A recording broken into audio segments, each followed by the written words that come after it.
I speak to you today with feelings of profound sorrow. Throughout her life, Her Majesty the Queen, my beloved mother, was an inspiration, an example to me and to all my family. And we owe her the most heartfelt debt any family could owe to their mother, for her love, affection, guidance, understanding, and example. Queen Elizabeth was a life well lived, a promise with destiny kept, and she is mourned most deeply in her passing. That promise of lifelong service I renew to you all today. Alongside the personal grief that all my family are feeling, we also share with so many of you in the United Kingdom, in all the countries where the Queen was head of state, in the Commonwealth and across the world, a deep sense of gratitude for the more than 70 years in which my mother, as Queen, served the people of so many nations. In 1947, on her 21st birthday, she pledged in a broadcast from Cape Town to the Commonwealth to devote her life, whether it be short or long, to the service of her peoples. That was more than a promise. It was a profound personal commitment which defined her whole life. She made sacrifices for duty. Her dedication and devotion as sovereign never wavered through times of change and progress, through times of joy and celebration, and through times of sadness and loss. In her life of service, we saw that abiding love of tradition, together with that fearless embrace of progress, which makes us great as nations. The affection, admiration, and respect she inspired became the hallmark of her reign.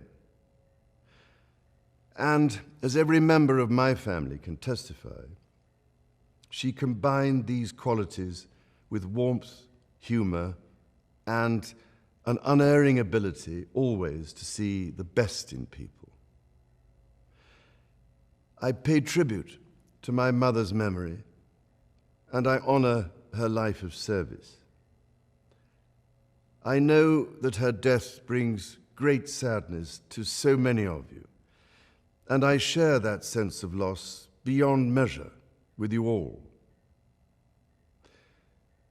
When the Queen came to the throne, Britain and the world were still coping with the privations and aftermath of the Second World War, and still living by the conventions of earlier times. In the course of the last 70 years, we have seen our society become one of many cultures and many faiths. The institutions of the state have changed in turn.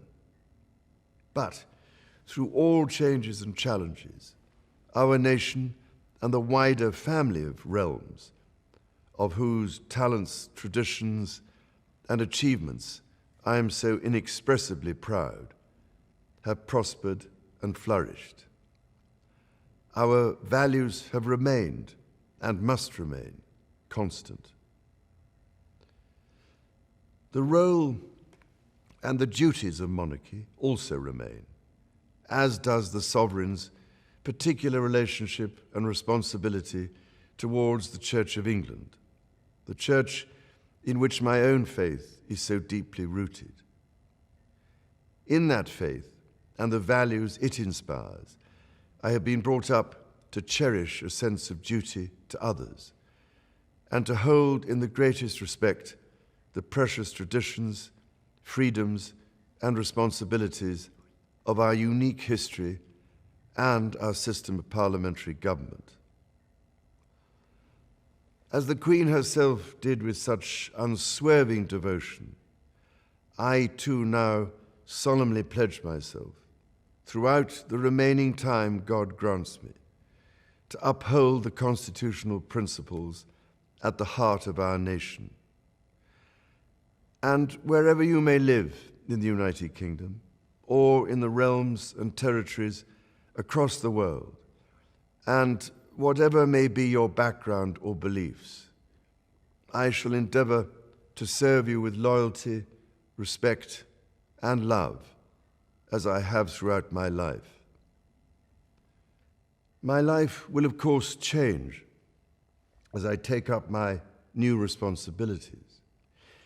It will no longer be possible for me to give so much of my time and energies to the charities and issues for which I care so deeply.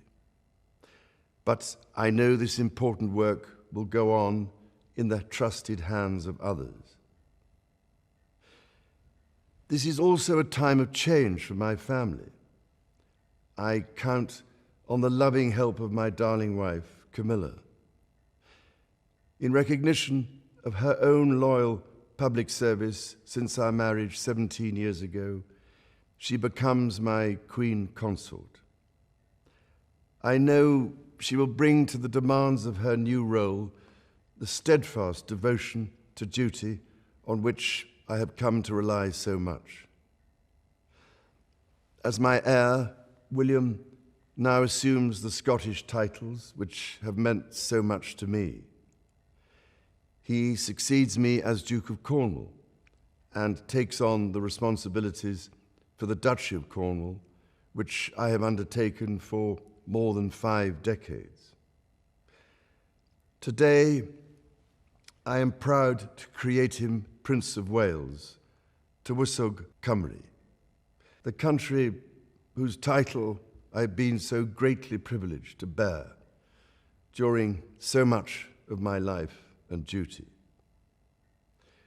With Catherine beside him, our new Prince and Princess of Wales will, I know, continue to inspire and lead our national conversations, helping to bring the marginal to the centre ground, where vital help can be given.